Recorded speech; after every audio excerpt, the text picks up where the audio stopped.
नमस्कार दोस्तों, अगर आपको हमारी कहानियाँ अच्छी लगती हैं तो हमारे चैनल को सब्सक्राइब कर लें। आज की हमारी कहानी है न्याय। हज़रत मोहम्मद को इल्हाम हुए थोड़े ही दिन हुए थे। 10-5 पड़ोसियों तथा निकट संबंधियों के सिवा और कोई उनके दीन पर ईमान न लाया था। यह यहाँ तक कि उनकी लड़की ज़ैनब और दामाद अबुल आस भी, जिनका विवाह इल्हाम के पहले ही हो चुका था, अभी दीक्षित न हुए थे। ज़ैनब कई बार अपने मैके गई थी और अपने पूज्य पिता की ज्ञानमय वाणी सुन चुकी थी। वह दिल से इस्लाम पर ईमान ला चुकी थी, लेकिन अबुल आस धार्मिक मनोवृत्ति का आदमी न था। वह कुशल व्यापारी था। मक्के के खजूर, मेवे आदि जिनसे लेकर बंदरगाहों को चालान किया करता था। बहुत ही ईमानदार, लेन देन का खरा मेहनती आदमी था, जिसे इहलोक से इतनी फुर्सत न थी कि परलोक की फिक्र करे। ज़ैनब के सामने कठिन समस्या थी। आत्मा धर्म की ओर थी, हृदय पति की ओर। न धर्म को छोड़ सकती थी, न पति को। उसके घर के सभी आदमी मूर्ति पूजक थे। इस नए संप्रदाय से सारे नगर में हलचल मची हुई थी। ज़ैनब सबसे अपनी लगन को छिपाती, यहाँ तक कि पति से भी न कह सकती थी। वे धार्मिक सहिष्णुता के दिन न था। बात बात पर खून की नदी बह जाती थी, खानदान के खानदान मिट जाते थे। उन दिनों अरब की वीरता पारस्परिक कलहों में प्रकट होती थी। राजनीतिक संगठन का जमाना न था। खून का बदला खून, धनहानि का बदला खून, अपमान का बदला खून, मानव रक्त ही से सभी झगड़ों का निपटारा होता था। ऐसी अवस्था में अपने धर्मानुराग को प्रकट करना अबुल आस के शक्तिशाली परिवार और मोहम्मद तथा इनके गिने अनुयायियों में देवासुरों का संग्राम छेड़ना था। उधर प्रेम का बंधन पैरों को जकड़े हुए था। नए धर्म में दीक्षित होना, अपने प्राण प्रिय पति से सदा के लिए बिछुड़ जाना था। कुरैश जाति के ऐसे लोग मिश्रित विवाहों को परिवार के लिए कलंक समझते थे।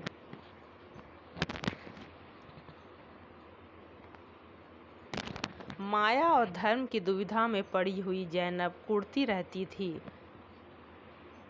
धर्म का अनुराग एक दुर्बल वस्तु है, किंतु जब उसका वेग होता है तो हृदय के रोके नहीं रुकता।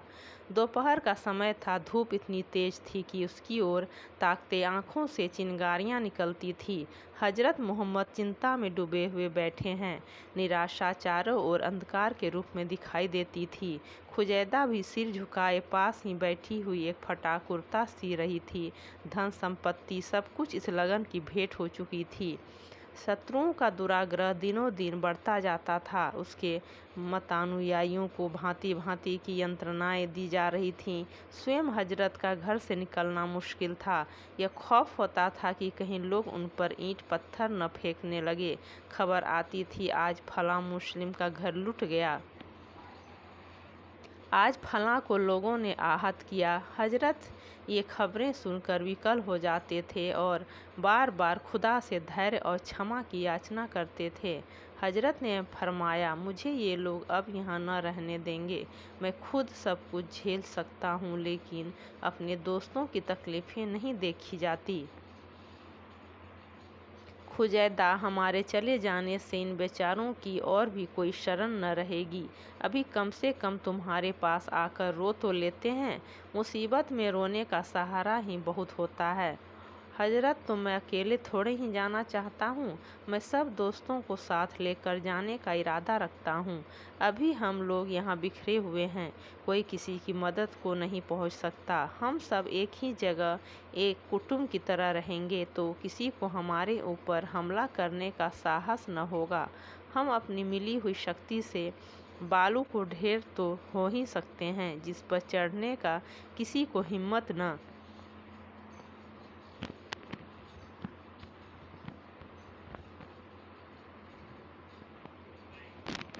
होगी। सहजा ज़ैनब घर में दाखिल हुई। उसके साथ न कोई आदमी था न आदमजात। मालूम होता था कहीं से भागी चली आ रही है। खुजैदा ने उसे गले लगाकर पूछा, क्या हुआ ज़ैनब, खैरियत तो है? ज़ैनब ने अपने अंतर संग्राम की कथा सुनाई और पिता से दीक्षा की याचना की। हजरत मोहम्मद आंखों में आंसू भरकर बोले, बेटी, मेरे लिए इससे ज़्यादा खुशी की और कोई बात नहीं हो सकती, लेकिन जानता हूँ तुम्हारा क्या हाल होगा। ज़ैनब, या हजरत, खुदा की राह में सब कुछ त्याग देने का निश्चय कर लिया है। दुनिया के लिए अपना नजात को नहीं खोना चाहती। हजरत, ज़ैनब, खुदा की राहों में कांटे हैं। ज़ैनब, अब्बा जान, लगन को कांटों की परवाह नहीं होती। हजरत, ससुराल से नाता टूट जाएगा। ज़ैनब, खुदा से नाता जुड़ जाएगा। हजरत और अबुल आस। ज़ैनब की आंखों में आंसू डबडबा आए। क्षीण स्वर में बोली, अब्बा जान, उन्होंने इतने दिनों मुझे बांध रखा था, नहीं तो मैं कब की आपकी शरण आ चुकी होती। मैं जानती हूँ उनसे जुदा होकर मैं जिंदा न रहूँगी और शायद उनसे भी मेरा वियोग न सहा जाए, पर मुझे विश्वास है कि वह किसी न किसी दिन खुदा पर ईमान लाएंगे और फिर मुझे उनकी सेवा का अवसर मिलेगा। हजरत, बेटी, अबुल आस ईमानदार हैं, दयाशील हैं, सदक वक्ता हैं, किंतु अहंकार शायद अंत तक उसे ईश्वर से विमुख रखे। वह तकदीर को नहीं मानता, रूह को नहीं मानता, स्वर्ग और नरक को नहीं मानता। कहता है खुदा की ज़रूरत ही क्या है, हम उससे क्यों डरें। विवेक और बुद्धि की हिदायत हमारे लिए काफ़ी हैं। ऐसा आदमी खुदा पर ईमान नहीं ला सकता। कुफ्र को तोड़ना आसान है, लेकिन वह जब दर्शन की सूरत पकड़ लेता है तो उस पर किसी का जोर नहीं चलता। ज़ैनब ने दृढ़ होकर कहा, या हजरत, आत्मा का उपकार जिसमें हो मुझे वही चाहिए। मैं किसी इंसान को अपने और खुदा के बीच में न आने दूंगी। हजरत ने कहा, खुदा तुझ पर दया करे बेटी, तेरी बातों ने दिल खुश कर दिया। यह कहकर उन्होंने ज़ैनब को गले लगा लिया।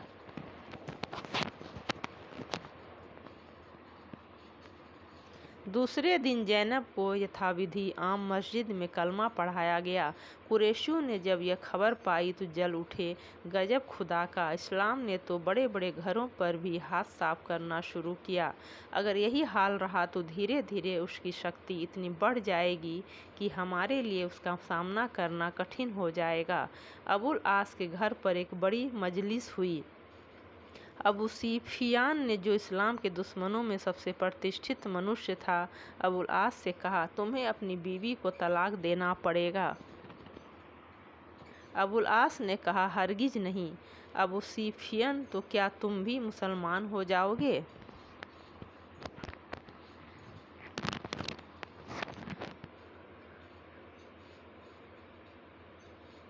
हरगिज नहीं। तो उसे मोहम्मद ही घर रहना पड़ेगा। हरगिज नहीं। आप लोग मुझे आज्ञा दीजिए कि उसे अपने घर लाऊं। हरगिज नहीं। क्या यह नहीं हो सकता कि वो मेरे घर में रहकर अपनी इच्छा अनुसार खुदा की बंदगी करे? हरगिज नहीं। मेरी कौम मेरे साथ इतनी सहानुभूति न करेगी तो फिर आप लोग मुझे समाज से पतित कर दीजिए। मुझे पतित होना मंजूर है। आप लोग और जो सजा चाहें वो सब मंजूर है, मगर मैं अपनी बीवी को नहीं छोड़ सकता। मैं किसी धार्मिक स्वाधीनता का अपहरण नहीं करना चाहता, और वह भी अपनी बीवी की। कुरैश, मैं क्या और लड़कियां नहीं हैं? ज़ैनब की सी कोई नहीं। हम ऐसी लड़कियां बता सकते हैं जो चांद को लज्जित कर दे। मैं सौंदर्य का उपासक नहीं। ऐसी लड़कियां दे सकता हूँ जो गृह प्रबंध में निपुण हो, बातें ऐसी करें कि मुंह से फूल झड़े, खाना ऐसा पकाए कि बीमार को भी रुचिकर हो, सीने पिरोने में इतनी कुशल कि पुराने कपड़े को नया कर दे।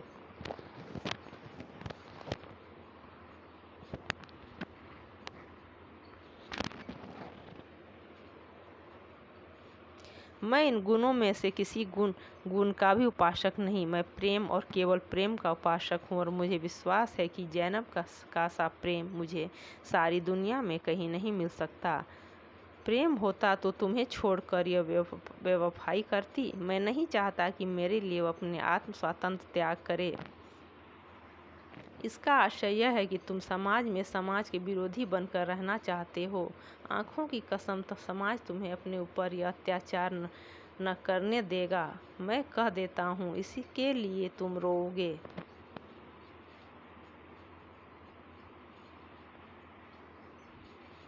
अबू सुफियान और उनकी टोली के लोग तो धमकियां देकर उधर गए। इधर अबुल आस ने लकड़ी संभाली और हजरत मोहम्मद के घर जा पहुँचे। शाम हो गई थी। हजरत दरवाजे पर अपनी मुरीदों के साथ मगरिब की नमाज पढ़ रहे थे। अबुल आस ने उन्हें सलाम किया। जब तक समाज होती रही, गौर से देखते रहे। जमात का एक साथ उठना बैठना और झुकना देखकर उसके मन में श्रद्धा की तरंगें उठने लगीं। उन्हें मालूम न होता था कि मैं क्या कर सकता हूँ, पर अज्ञात भाव से वह जमात के साथ बैठते, झुकते और खड़े हो जाते थे। वहाँ एक एक परमाणु इस समय ईश्वरमय हो रहा था। एक क्षण के लिए अबुल आस भी उसी अंतर प्रवाह में बह गए। जब नमाज ख़त्म हुई और लोग सिधारे, अबुल आस में हजरत के पास जाकर सलाम किया और कहा, मैं ज़ैनब को विदा कराने आया हूँ। हजरत ने विस्मित होकर पूछा, तुम्हें मालूम नहीं कि वह खुदा और उसके रसूल पर ईमान ला चुकी है? जी हाँ, मालूम है हजरत। इस्लाम ऐसे संबंधों का निषेध करता है, यह भी तुम्हें मालूम है। क्या इसका मतलब यह है कि ज़ैनब ने मुझे तलाक दे दिया? अगर यही मतलब हो तो कुछ नहीं। ज़ैनब का अपने खुदा और रसूल की बंदगी मुबारक हो। मैं एक बार उससे मिलकर घर चला जाऊंगा और फिर आपको अपनी सूरत न दिखाऊंगा। लेकिन उस दशा में अगर कुरैशी जाति आपसे लड़ने को तैयार हो जाएं, तो उसका इल्ज़ाम मुझ पर न होगा। हजरत, कुरैश से इस वक्त नहीं लड़ना चाहता तो ज़ैनब को मेरे साथ जाने दीजिए। उस हालत में कुरैश के क्रोध का भाजन मैं होऊंगा। आप और आपके मुरीदों पर कोई आफत नहीं होगी। हजरत, तुम दबाव में आकर ज़ैनब को खुदा की तरफ से फेरने का यत्न तो न करोगे? मैं किसी के धर्म में बाधा डालना सर्वथा अमानुष्य समझता हूँ। तुम्हें लोग ज़ैनब को तलाक देने पर तो मजबूर न करेंगे। मैं ज़ैनब को तलाक देने के पहले ज़िंदगी को तलाक दे दूँगा। हजरत को अबुल आस की बातों से इत्मीनान हो गया। वो आस की इज्जत करते थे। आस को हरम में ज़ैनब से मिलने का मौका दिया। आस ने पूछा, ज़ैनब, मैं तुम्हें अपने साथ ले चलने आया हूँ। धर्म के बदलने से कहीं मन तो नहीं बदल गया? ज़ैनब रोती हुई उनके पैरों पर गिर पड़ी और बोली, या मेरे आका, धर्म बार बार मिलता है, हृदय केवल एक बार। मैं आपकी हूँ, चाहे जहाँ रहूँ, लेकिन समाज मुझे आपकी सेवा में रहने देगा। आस, यदि समाज न रहने देगा तो मैं समाज से निकल जाऊंगा। दुनिया में आराम से जीवन व्यतीत करने के लिए बहुत से स्थान हैं। रहा मैं, तुम जानती हो, मैं धार्मिक स्वाधीनता का पक्षपाती हूँ। मैं तुम्हारे धार्मिक विषयों में कभी हस्तक्षेप न करूँगा। ज़ैनब चली, जो खुदैजा ने रोते हुए उसे यमन के लालों का एक बहुमूल्य हार विदाई में दिया। इस्लाम पर विधर्मियों के अत्याचार दिनों दिन बढ़ने लगे। अवहेलना की दशा से निकलकर उसने भय के क्षेत्र में प्रवेश किया। शत्रुओं ने उसे समूल नाश करने की आयोजना करनी शुरू की। दूर दूर के कबीलों से मदद मांगी जाने लगी। इस्लाम में इतनी शक्ति न थी कि शस्त्र बल से विरोधियों को दबा सके। हजरत मोहम्मद ने मक्का छोड़कर कहीं और चले जाने का निश्चित किया। मक्के में मुस्लिमों के घर सारे शहर में बिखरे हुए थे। एक की मदद को दूसरे मुसलमान न पहुंच सकते थे। हजरत किसी ऐसा जगह आबाद होना चाहते थे जहां सब मिले हुए रहें और शत्रुओं को संगठित शक्ति का प्रतिकार कर सके। भक्त जन उनके साथ हुए और एक दिन मुस्लिमों ने मक्के से मदीने को प्रस्थान किया। यही हिजरत थी। मदीने पहुंचकर मुसलमानों में एक नई शक्ति, नई स्फूर्ति का उदय हुआ। वे निशंक होकर अपने धर्म का पालन करने लगे। अब पड़ोसियों से दबने और छिपने की जरूरत न थी। आत्मविश्वास बढ़ा। इधर भी विधर्मियों का स्वागत करने की तैयारियां होने लगीं। दोनों पक्ष सेना इकट्ठी करने लगे। विधर्मियों ने संकल्प किया कि संसार से इस्लाम का नाम ही मिटा देंगे। इस्लाम ने भी उनके दांत खट्टे करने का निश्चय किया। एक दिन अबुल आस ने आकर पत्नी से कहा, जैनब, हमारे नेताओं ने इस्लाम पर जिहाद करने की घोषणा कर दी है। जैनब ने घबरा कर कहा, अब तो वे लोग यहाँ से चले गए, फिर इस जिहाद की क्या ज़रूरत। अबुल आस, मक्के चले गए, अरब से तो नहीं चले गए। उन लोगों की जातियाँ बढ़ती जा रही हैं। जिहाद के सिवा और कोई उपाय नहीं है। जिहाद में मेरा शरीक होना ज़रूरी है। जैनब, अगर तुम्हारा दिल तुम्हें मजबूर करता है तो शौक से जाओ, मैं भी तुम्हारे साथ चलूँगी। आस, मेरे साथ? जैनब, हाँ, वहाँ आहत मुसलमानों की सेवा शुश्रूषा करूँगी। आश, शौक से चलो। घोर संग्राम हुआ। दोनों दल वालों ने खूब दिल के अरमान निकाले। भाई भाई से, बाप बेटे से लड़ा। सिद्ध हो गया कि मजहब का बंधन रक्त और वीर के बंधन से सुदृढ़ है। दोनों दल वाले वीर थे। अंतर यह था कि मुसलमानों में नया धर्मानुराग था, मृत्यु के पश्चात स्वर्ग की आशा थी। दिलों में वो अटल विश्वास था जो नवजात संप्रदायों का लक्षण है। विधर्मियों में बलिदान का यह भाव लुप्त था। कई दिनों तक लड़ाई होती रही। मुसलमानों की संख्या बहुत कम थी, पर अंत में उनके धर्मोत्साह में मैदान मार लिया। विधर्मियों में कितने मारे गए, कितने ही घायल हुए और कितने ही कैद कर लिए गए। अबुल आस भी इन्हीं कैदियों में थे। जैनब ने ज्यों ही सुना कि अबुल आस पकड़े गए, उसने तुरंत हजरत मोहम्मद की सेवा में मुक्ति धन भेजा। यह वही बहुमूल्य हार था जो खुजैदा ने उसे दिया था। जैनब अपने पूज्य पिता को उस धर्म संकट में एक क्षण के लिए भी डालना न चाहती थी जो मुक्ति धन के अभाव की दिशा में उन पर पड़ता, किंतु अबुल आस को इच्छा होते हुए भी पक्षपात भय से न छोड़ सके। सब कैदी हजरत के सामने पेश किए गए। कितने ही तो ईमान लाए, कितनों के घरों से मुक्ति धन आ चुका था, वे मुक्त कर दिए गए। हजरत ने अबुल आस को देखा, सबसे अलग सिर झुकाए खड़े हैं, मुख पर लज्जा का भाव झलक रहा है। हजरत ने कहा, अबुल आस, खुदा ने इस्लाम की हिदायत की, वरना उसे यह विजय न प्राप्त होती। अबुल आस, अगर आपके कथनानुसार संसार में खुदा है तो वो अपने एक बंदे को दूसरे का गला काटने में मदद नहीं दे सकता। मुसलमानों की विजय उनके रणोत्साह से हुई। एक सहाबी ने पूछा, तुम्हारा फिदिया कहाँ है? हजरत ने फरमाया, अबुल आस का हार निहायत बेशकीमती है। इनके बारे में आप क्या फैसला करते हैं? आपको मालूम है यह मेरे दामाद हैं।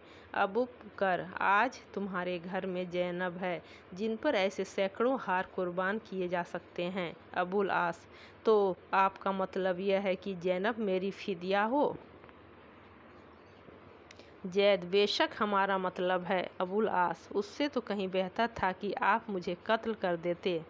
अबू बकर, हम रसूल के दामाद का कत्ल नहीं करेंगे, चाहे वह भी धर्मी ही क्यों न हो। तुम्हारी यहाँ उतनी ही खातिर होगी जितनी हम कर सकते हैं।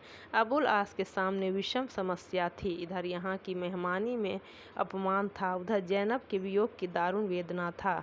उन्होंने निश्चय किया कि यह वेदना सहूँगा, किंतु अपमान न सहूँगा। प्रेम आत्मा की गौरव पर बलिदान कर दूंगा।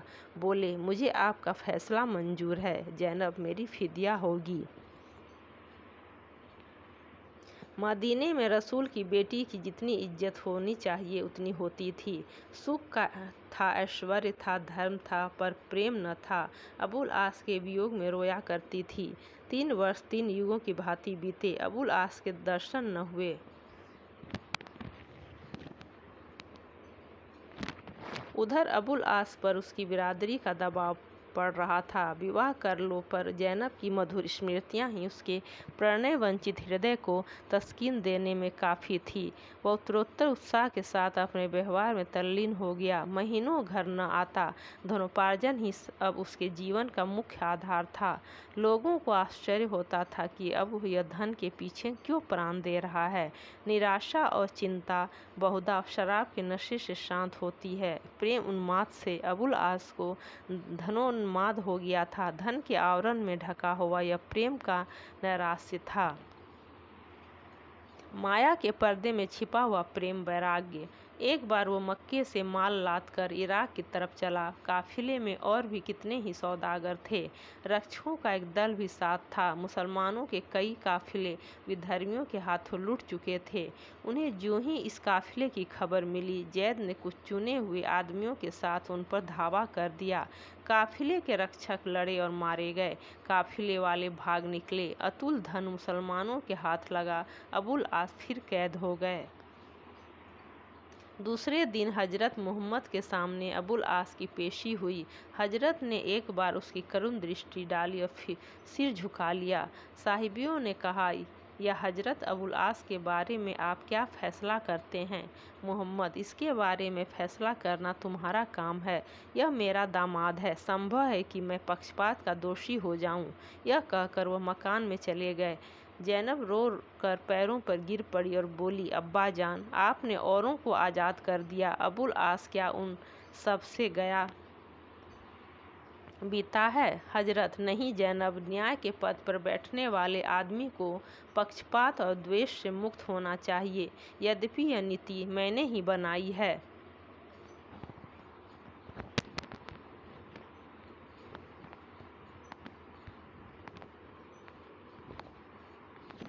तो भी अब उसका स्वामी नहीं, दास हूँ। मुझे अबुल आस से प्रेम है। मैं न्याय को प्रेम कलंकित नहीं कर सकता। सहाबी हजरत की इस नीति भक्त पर मुक्त हो गए। अबुल आस को सब माल और सबाब के साथ मुक्त कर दिया। अबुल आस पर हजरत की न्याय परायणता का गहरा असर पड़ा। मक्के आकर उन्होंने अपना हिसाब किताब साफ किया, लोगों का माल लुटाया, कर्ज अदा किया और घर बार त्याग तक हजरत मोहम्मद की सेवा में पहुंच गए। जैनब की मुराद पूरी हुई।